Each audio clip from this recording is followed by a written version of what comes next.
Tonight, a PSO opens fire at a city landmark, ending a 2-hour crime spree. Why police say he had no choice.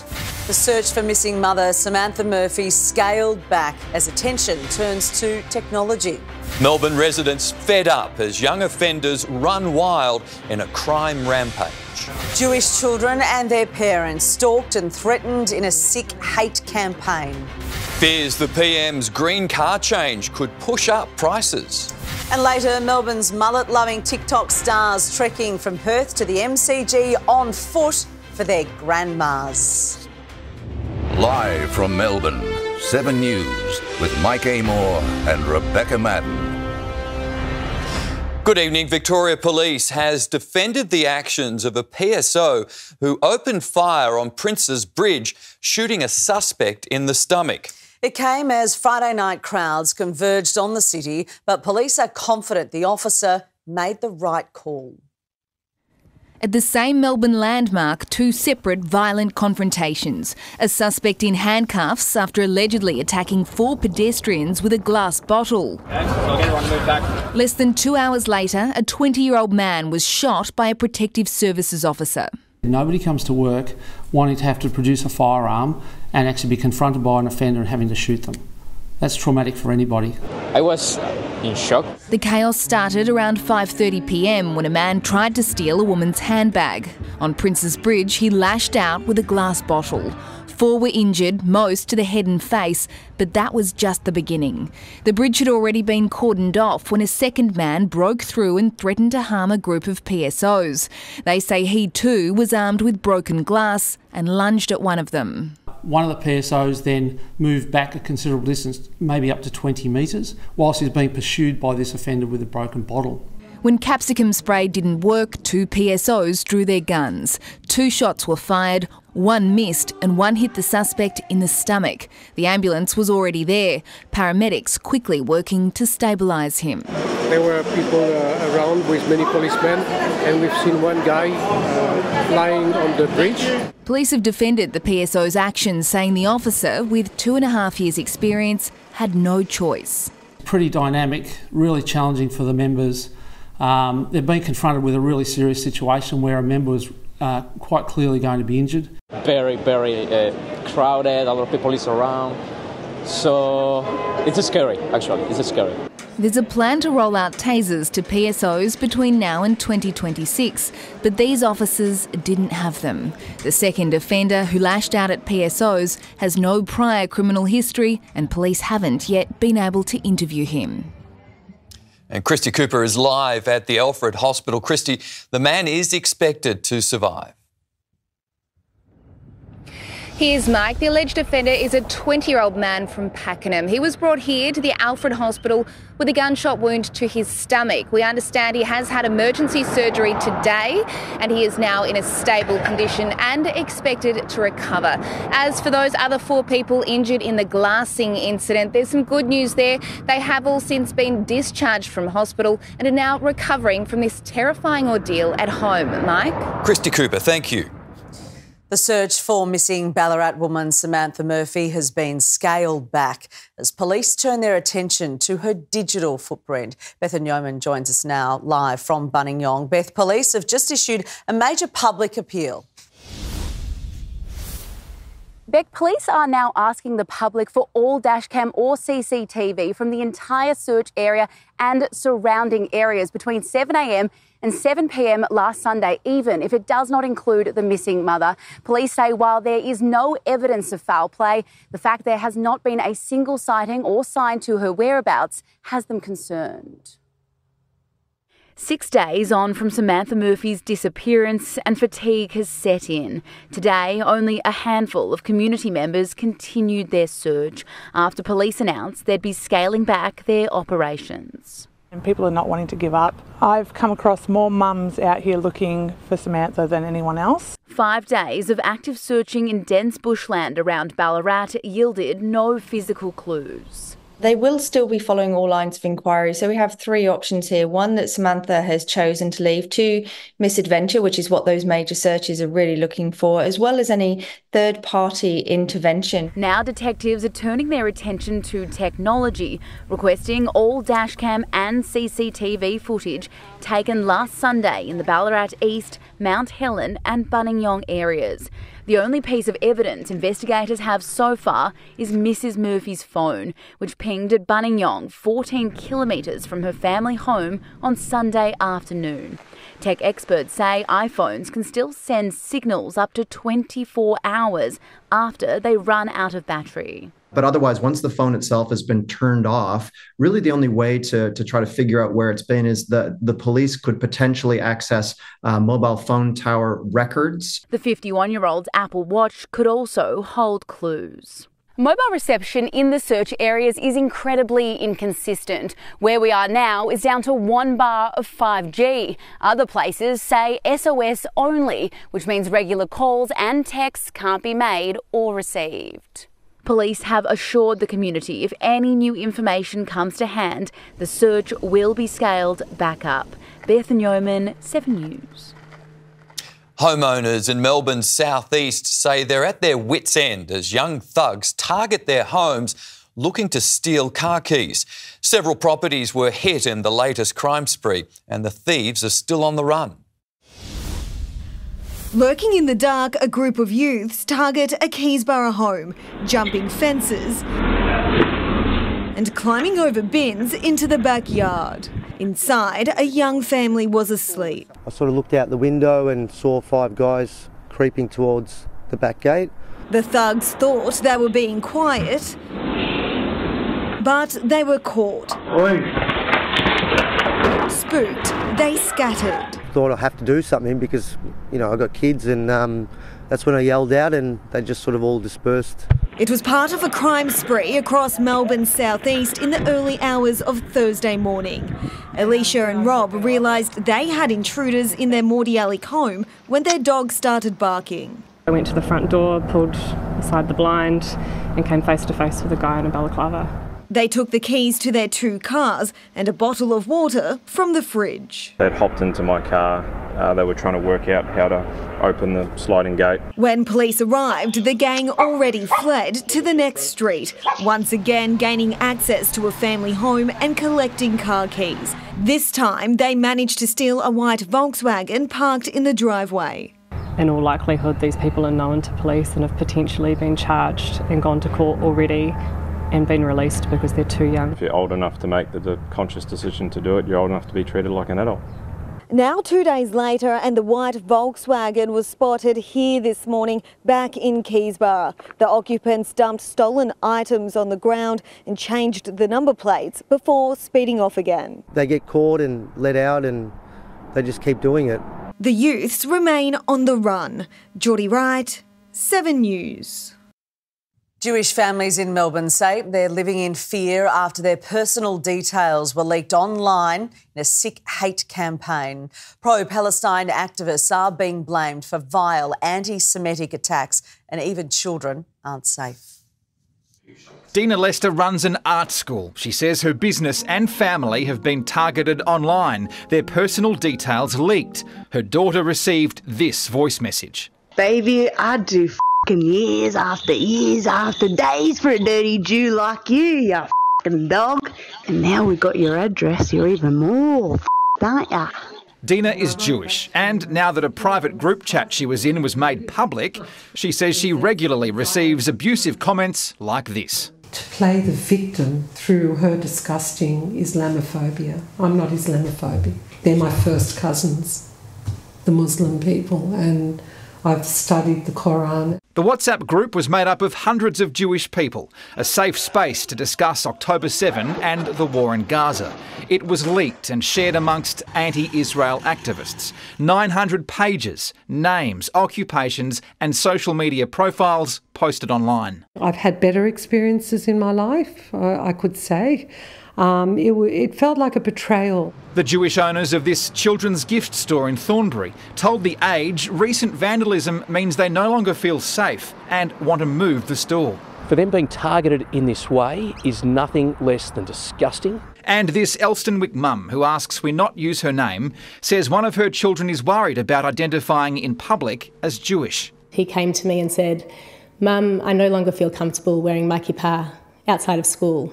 And that, as a Jewish person who's very proud, that completely broke my heart. Ramifications of war in a modern world. And I personally would like to see more being done against those that force Jewish people into hiding. Blake Johnson, 7 News. A wayward driver has made a splash in Melbourne's southeast, bursting a water main before smashing through the fences of 2 family homes in Springvale South. Residents were startled awake around 4 a.m, finding the Toyota perched on the remains of the front fence. Water gushed over the street for some time before it could be shut off. The 19-year-old driver was taken to hospital with non-life-threatening injuries. Car makers are sounding the alarm over the Albanese government's new fuel efficiency standards, warning they will drive up the price of new vehicles. But Energy Minister Chris Bowen says the laws will make cars cheaper to run, telling companies it's his way or the highway. After waving through changes on tax, the next political battle is being fought at the Bowser.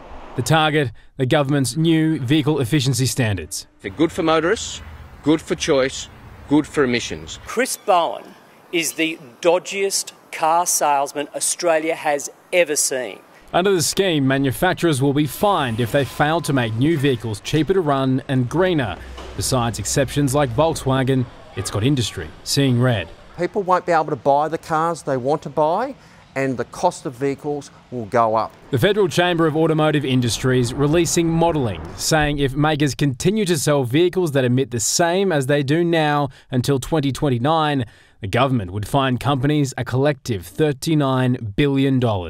Prices are going to go up if Labor proceeds with this punitive tax on utes, on SUVs, on four-wheel drives. But the government says this is little more than a scare campaign. The industry's own data shows more than 80% of cars are on track to be electric or hybrid by 2030, meaning nobody will be fined. We expect to make nothing because we expect the manufacturers to comply with the law and to bring in better efficient cars. Saving motorists on average $1,000 a year on running costs by 2028, driving home cost of living relief. Ben Downey, 7 News. There are fears the war in Gaza is about to take a deadly new turn. Israel's Prime Minister has ordered a civilian evacuation before an expected attack on what he says is the last Hamas stronghold. In Rafah, rising fear. Gaza's southern city on the Egyptian border, typically home to fewer than 300,000. There's now 5 times that crammed in here. Palestinians fleeing Israel's attack on Hamas militants. Now they're being told to run again. Netanyahu and his government of war, says this man. They threaten to invade Rafah. Where do we go? In a statement, Israel's Prime Minister says it's impossible to achieve the goal of eliminating Hamas by leaving 4 Hamas battalions in Rafah. Civilians must evacuate the areas of combat, while the Israeli military comes up with a combined plan to achieve the mass evacuation and destroy the last remaining Hamas stronghold. We're afraid, she says. Where do we go?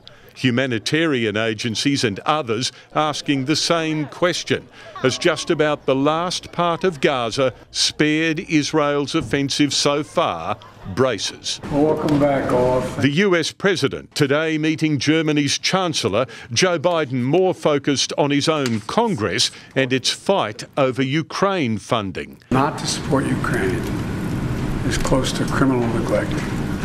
It is outrageous.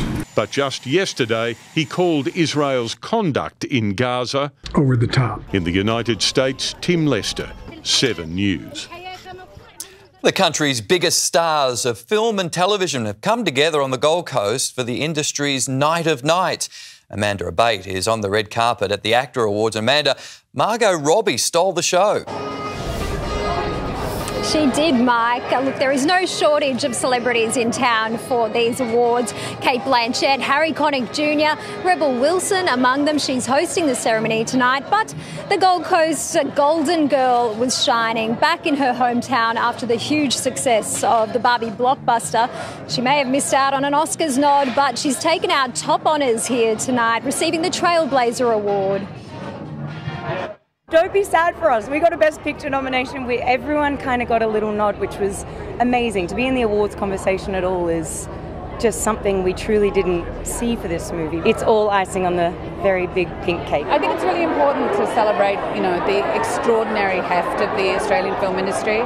We sort of forget domestically how influential it is. Cate Blanchett is up for Best Actress for her latest film, The New Boy, which is leading the charge with 12 nominations. This is the first time the Gold Coast has hosted the actors. The stars are now all seated inside the theatre, and the rest of the winners will be announced later tonight. Amanda, thank you. Australian football star Mitch Wisnowski is putting the final touches on his Super Bowl preparations, and he's not the only one. From the die-hard sport fans to those that only tune in for the halftime show, all of America is gearing up for the biggest day on its sporting calendar. The stage is set for the biggest show in American football. Go Chiefs! Bang, bang, nine again! Bang, bang, nine again! Sin City hosting the party. This is probably a $20,000 trip. When I'm laying on my deathbed, I'm going to remember this trip. The average ticket price, more than $13,000. How do you put a price on happiness? Most will watch from home, and during the breaks... Jen! Hey! Okay. Have we met? Advertisers hope they're more memorable, pulling out big names. It's me, America's sweetheart, and I just love having a blast. And big bucks. It's $10 million for just 30 seconds of airtime. This year, there's a new audience to catch. Swifties are set to make Super Bowl 58 the most watched ever. I love her music. They're such a cute couple. Karma is the guy on the Chiefs coming straight home to me.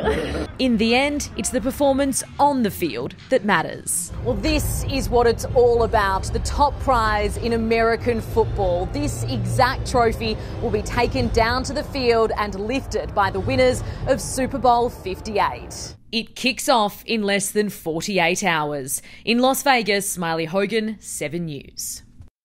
Well, sport is ahead with Abbey. Gelmi and Abbey, there's a scare for a Bombers young gun. Yeah, Beck, there was a training mishap for a rising star at the club today. Those details ahead. Plus, a premiership pie with some fighting words for his rivals this season.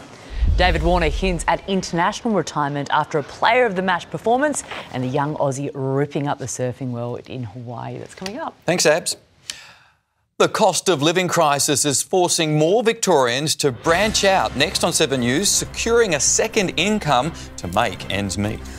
Also ahead, $500,000 up for grabs to solve a Melbourne mystery. Pink's Australian concert surprise as a fan goes into labour. Later, how kids are paying the price for parents behaving badly.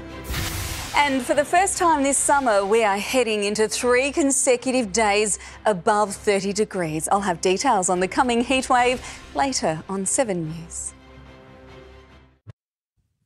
Police are pleading for help to solve the cold case murder of a Boronia mother 40 years ago. Nanette Ellis was stabbed to death inside her family home on the night of February 10, 1984. The 41-year-old mother of 2 had been subjected to vandal attacks in the days leading up to her death. Police are offering a $500,000 reward in the hope of finding new leads to unmask Nanette's killers. The cost of living crisis is forcing thousands of Australian families to take up a second job. And there's little wonder, with mortgage stress around the country reaching record levels. As the cost of living continues to soar, the Murray family are just one of thousands taking up a second job just to make ends meet. He's taking a couple casual shifts on evenings and weekends. Yeah, which is tough because we got one on the way and I'm tired. Missing out on the special moments. When you want to spend time with the kids, It's quite hard. More than 70% of Australians say the cost of living is their main concern right now. 56% aged between 35 and 44 are likely to take up a second job this year. Others are getting a bit more creative, a little side hustle, it might be recycling old furniture and selling it. Business owners are hurting too, searching for a second source of income to tackle surging prices for materials and transportation. If we hike up our price, we're not going to sell. I really have to, hustle. Without 2 jobs, I feel like it's very difficult for us to sustain. Feeling the pinch at every turn. Around the country, financial hardship is now at record levels. More than half of Australian homeowners are in mortgage stress, falling further behind on their bills every month. With no sign of slowing down, there are ways to make it easier. A secondary income that doesn't rely on you having to leave the house at least for the next 12 to 18 months because I don't think anyone's seen an end in sight. Tyra Stowers, 7 News. At least 2 people have been killed after a pilot failed to make an emergency landing on a major highway in Florida's southwest. The plane came crashing down and hit a car, creating a fireball. The Bombardier Challenger 600 business jet had 5 people on board. The pilot told a nearby airport control tower the plane had lost both engines moments before the crash. Pink's 20 concert tour of Australia has kicked off in a unique fashion. The pop superstar was forced to put the show on hold for 40 minutes, fearing a pregnant fan in the crowd was about to give birth. She's the pop rock icon who's always been a showstopper. But on the opening night of her tour down under, Pink was forced to put her own show on hold for what she thought was the birth of her newest fan. Somebody's having a baby? Oh my God! Just 40 minutes into the sellout summer carnival, Pink was told a pregnant fan was in labour. Everyone give her privacy. A crowd of 35,000 cheered on as the superstar suggested some names. Is it Alicia or Alex being born?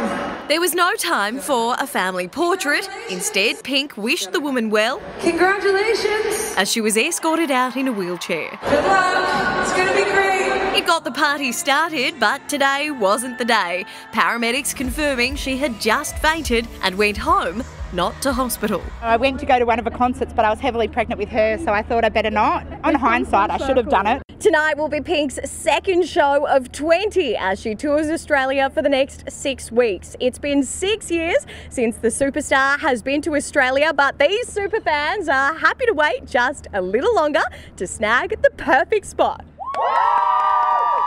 4:30 from home, yeah. What did you bring with you? My phone and a milk crate. My mum and sister really like Pink. They're coming down from Canberra. I just thought I'd come down here and reserve the spot. We do love her, but I think we're just crazy. Lucy McLeod, 7 News. Melbourne is joining in on global Lunar New Year celebrations with the Year of the Dragon roaring into the city. The occasion, celebrated by Chinese and other Southeast Asian communities, marks the first new moon of the lunar calendar.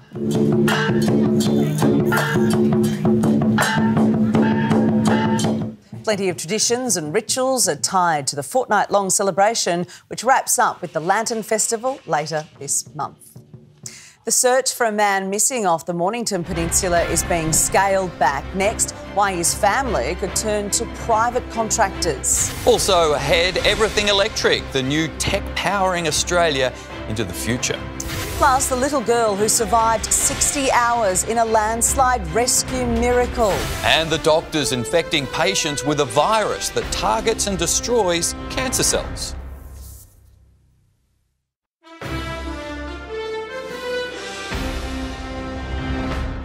The family of a man feared drowned off the Mornington Peninsula say they're considering hiring a private search and rescue team.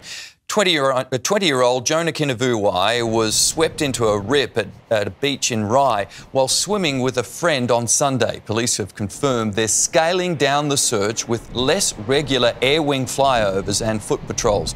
Jonah's family is pleading with the public and authorities not to give up hope.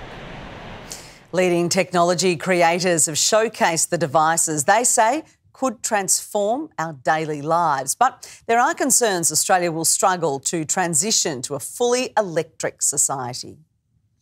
The Everything Electric Expo is exactly as the name suggests. This is all available now, technology. The future is here, it's just not evenly distributed. There's an overwhelming number of electric things to consider, from the Southern Hemisphere's biggest EV test site to off-the-grid electric houses and carbon-neutral kitchens and alternative transport, including the electric bicycle boom. They're certainly like replacing car trips. So, for example, that bike you're on, this is the bike that I use to pick up my kids from school. So I'm already replacing 2 trips a day with that bike. Most people save between $2,000 and $5,000 a year just by reducing trips. While everyone here is preaching electric power, they're aware there are still a number of issues with fully electrifying Australia. The biggest barrier for this sort of stuff is, I'm afraid to say, psychological, not technological. It is that uncertainty, and people are like, well, how do I live my life with this? Which means some EV manufacturers aren't distributing to our country. There are fewer than 50 models available here, hundreds elsewhere around the world. Another challenge facing the sector is the demand for charging. I'm told there's something like 1 public charging station for every 30 of these electric vehicles. Solving that issue is a priority for a number of energy companies. Within New South Wales, we need 30,000 curbside chargers. Then there'll be more demand for electric vehicles. Once everyone's on board the electric wave. Tom Hartley, 7 News. Rescuers in the Philippines have pulled a little girl from rubble 2.5 days after she was buried by a landslide. She was rushed into the arms of her father before being taken for a checkup. It's given teams hope as they continue their search for survivors. 15 people have been killed in the disaster.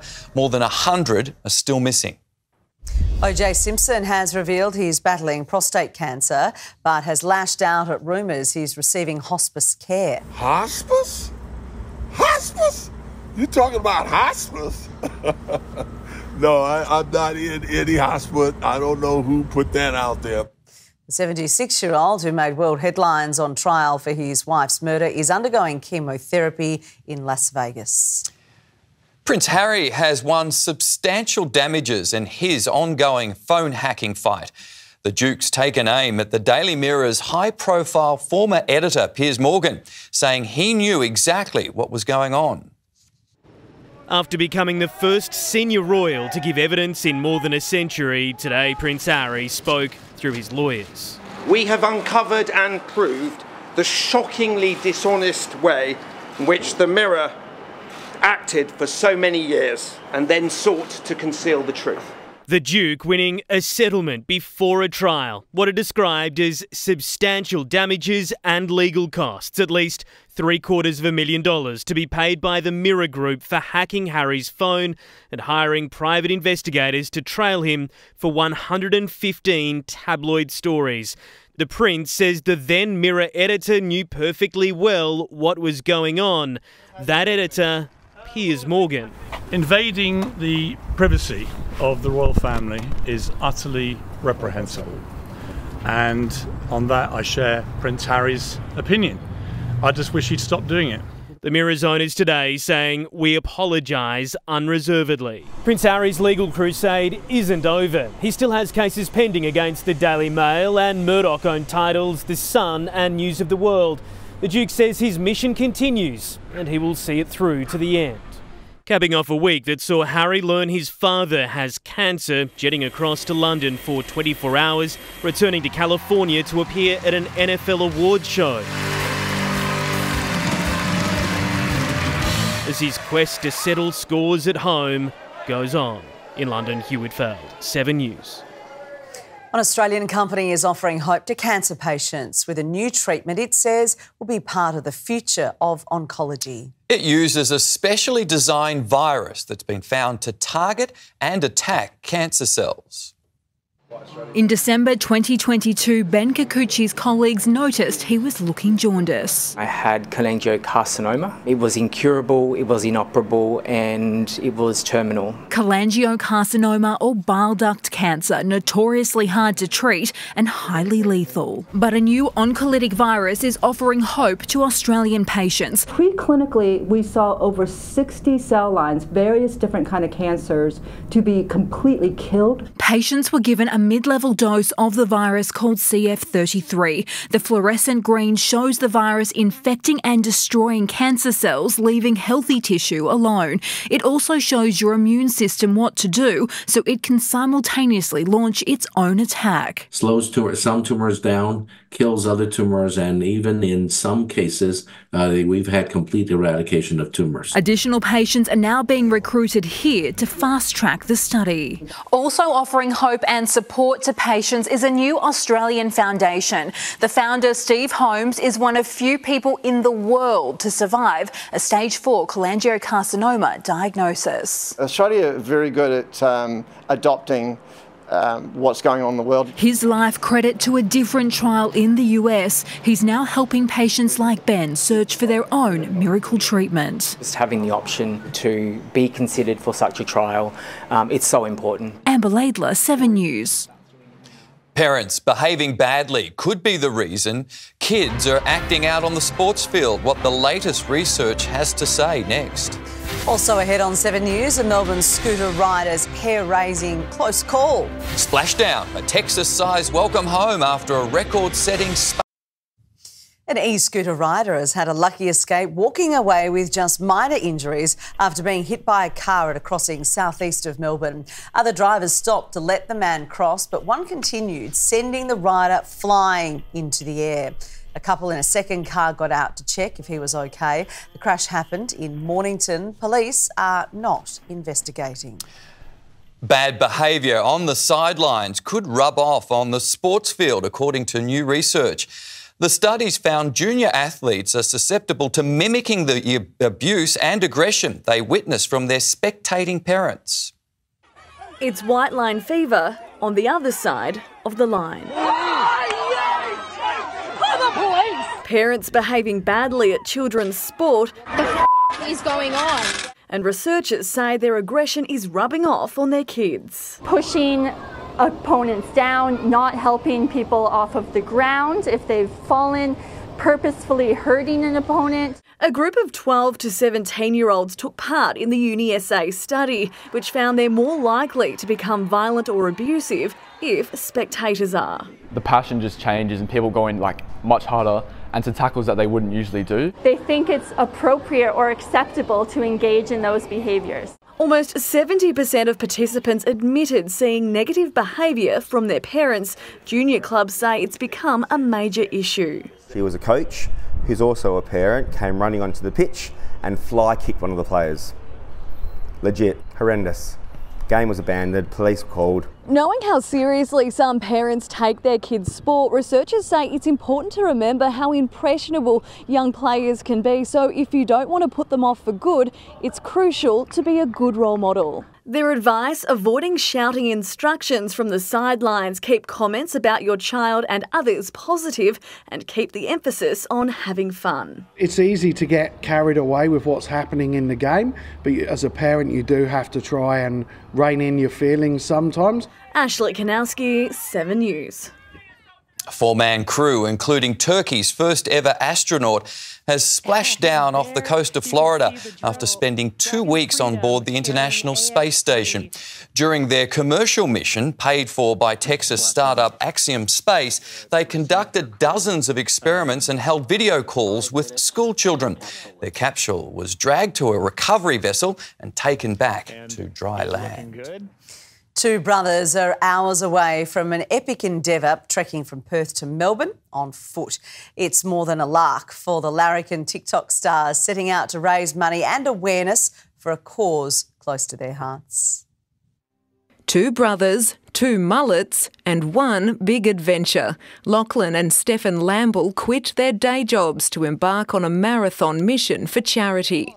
It's 3,600 kilometres from Perth to Melbourne with the route that we're going. When we drove here, we realised how difficult this is going to be, but we can achieve anything if we put our minds to it.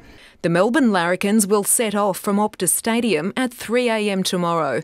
They'll document their journey online, raising funds for the Australian Cancer Research Foundation. For every follower that we gain throughout this series, we're going to be donating 5 cents to cancer research. The goal is $100,000, but their motivation is more than social media likes. It's personal.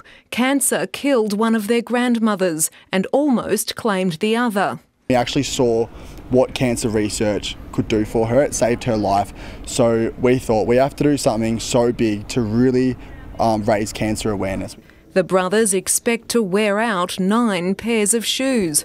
We're just going to be every day out there in the pain, suffering in the heat. It could be up to 50 degrees out in the Nullarbor. We don't know yet. But the biggest sacrifice could be their haircuts, promising a trim if they don't make it to Melbourne on time. If you can't have mullets off, we lose our power. So we're hoping that we can do it in under 100 days. Together, let's march against cancer. Kate Jones, 7 News. I really like them. Well, Abbey Gelmi is here with Sport Now. Abbey, the Pies have put their rivals on notice. Beck, the Premiers mean business next season ahead. Why one defender believes the team is already better than last year. Plus, a scare for a young bomber. Gun at training. An Aussie shines in Hawaii on one of the world's toughest surf breaks. And the golfers upstaged by fans at the Phoenix Open. Welcome back. Premiership high Oleg Markov has issued an ominous warning to the rest of the AFL. The defender believes Collingwood is far better than this time last year and revealed his big life change in the coming months. Striking a pose alongside partner Becky, the popular Premiership Pie getting in the swing of things at the St Kilda Twilight Polo. The horses, I'm pretty intimidated by them. Not as intimidated by the prospect of fatherhood. A year of joy for the Markovs, the pair on cloud 9 following the announcement they're expecting a son in June. Overwhelmed, very emotional. I started tearing up, I was smiling. Just like September last year, and judging by this warning, there could be 2 reasons to celebrate in 2024. I guess comparing this time last year, we're definitely tenfolds ahead. Our stoppage work, our craft work, everything just seems more advanced and ahead of time from this time last year. And I mean, it gives us confidence, but at the same time, we've got to show up. We've still got to play the game. Anyone can beat us on the day, so yeah, we can't get complacent. Richmond superstar Dustin Martin was a no-show as the Tigers hit the track in Darwin. Finals not off the agenda at Punt Road under new coach Adam Uze. Just looking forward to the year, and not only myself but the boys have been really excited to be playing under Adam. So yeah, see how we go in the back line, but I'm just excited to play out there again. And there was a pre-season scare for Bombers midfielder Ben Hobbs after a breakout year in 2023. He's said to be on a modified program for a fortnight after suffering a shoulder injury this morning. Nate Caddy also had a close call. He's a little sore after a heavy landing, but will be fine. Veteran ruckman Todd Goldstein starred during this morning's match sim session, dominating in the ruck and around the ground as well. Jai Caldwell, Darcy Parish and Archie Perkins took total control in the Bombers engine room, while Jake Stringer and Nick Martin caught the eye. Martin connecting on this long-range shot early in the piece. Nick Cox, he's in concussion protocol. Still no Sam Draper in match sim. He's expected to ramp things up next week, Abbey. Thanks, Theo. David Warner has staked a strong claim to make June's T20 World Cup his farewell from international cricket. Warner's Player of the Match performance guided Australia to an 11-run win in the opening T20 against the West Indies in Hobart. Touchdown Adelaide for Game 2 against the Windies. Game 1's hero chilled, unlike hometown pace bowler Spencer Johnson, who tomorrow plays his 4th match for Australia. I think it's a pinch yourself moment. I'm just sort of taking it in my stride. When you sit back and think about it, it's pretty ridiculous. 100 T20 internationals last night for Dave Warner. Still quick on his feet, the 37-year-old may be in career twilight mode, but when on, there's only room for one bull in the paddock. Gets inside it. That is a class shot from David Warner. He moved early. Oh, onto the leg stump, and that was always going to disappear from Warner. First 6 of the evening. Warner's in an aggressive frame of mind. This time he just scoops it away over cover. 70. Smashed. From 36 balls. Warner, India's Virat Kohli and New Zealand's Ross Taylor, the only cricketers to play 100 T20s, 100 ODIs and 100 Tests. The Australian aiming to end his international career at June's T20 World Cup in the West Indies and USA. I said I wanted to play the 2020 World Cup. Look, I'm excited, and it's a good little journey that we've got going now. Hobart scoreboard peppered by plenty of big hitting, but no batter near Warner on the scoreboard. Australia winning by 11 runs. Andrew McKinlay, 7 News. Meanwhile, the Aussie women are in control against South Africa in their third one-dayer. Beth Mooney top scoring with 82 not out, and skipper Elisa Healy adding 60 to their total of 277. Alana King facing a wild delivery in the first innings. It's gone all the way and ricocheted off the pickets. The whole Australian dugout. What on earth has just happened? The no ball scored the Australians 7 runs plus a free hit. South Africa's Nadine de Klerk taking catch of the match so far, dismissing Georgia Wareham. A wardrobe malfunction delayed the start of Western United's A-League game against Wellington Phoenix. United only packed their home kit for the clash across the ditch, forcing an outfit change from the host, but despite the distraction, the top-placed Phoenix proved too strong for the visitors, closing out the game 2-0. Aussie surfer Molly Picklum is already establishing herself as a world title challenger, booking her place in the quarterfinals at the season opening event at Pipeline. I just feel like in good energy with it, like the waves kind of just come and I'm just here ready to ride them. I don't know. The famous break is never an easy task, but just ask Brazil's Luana Silva, who in this wipeout, none of the other 4 Aussie women made it out of the round of 16. Rain delays meant it took 2 days for leader Nick Taylor to complete his opening round at the famous Phoenix Open, equalling the tournament record with an 11 under 60. Fan favourite Minwoo Lee drew a crowd, while the notorious Party Hole delivered entertainment for the spectators. The belly slide. That's going to take a cleanup in aisle 9. In Las Vegas, LIV superstar Jon Rahm crawled his way back, draining 7 birdies to sit 9 under par, 2 shots off leader Bryson DeChambeau. I love seeing the party hole. Oh, the party hole's my type of golf. Could get me interested in golf, which is a stretch. Thanks, Abs. Sonia Marinelli is here with the details of the coming heatwave, and Son, most of the state will be impacted. Yes, Mike, and here in Melbourne we're getting ready for 3 days above 30 degrees. I'll have all of the details coming up next.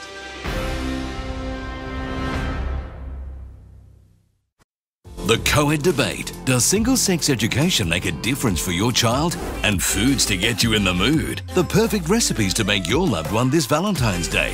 Plus, we count down to the biggest sporting event on earth. From celebrities to ads and Usher's halftime show. We're live to Las Vegas for Super Bowl 58.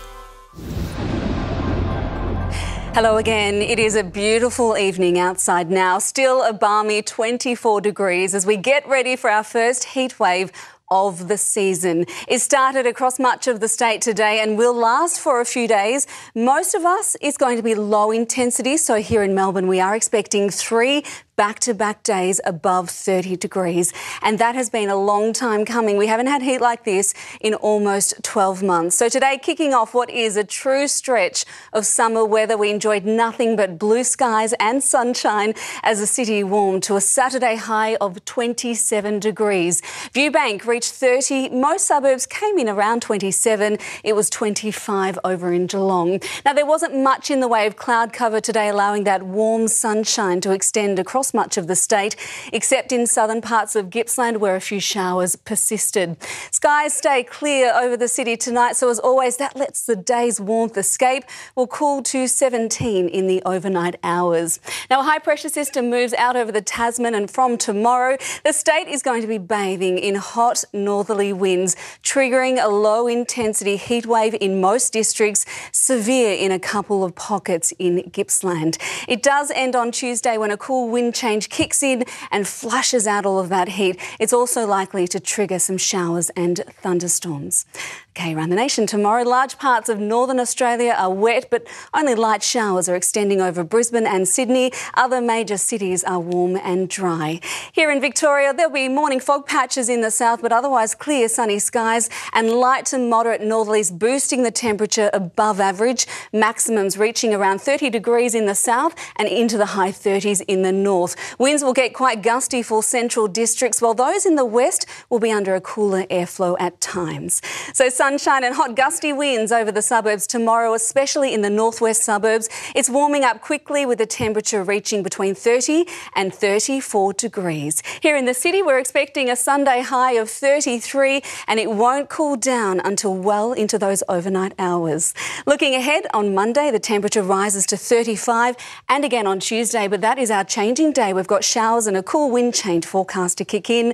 Back to 20 on Wednesday before the days slowly warm up again.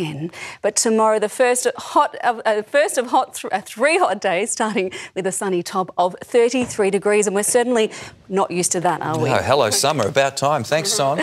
And that's 7 News for this Saturday. We'll have updates throughout the evening. But for now, from the 7 News team, please take care. Good night. Stream 7 News anytime, live and on demand on 7plus. And with 7news.com.au, you'll know the news now.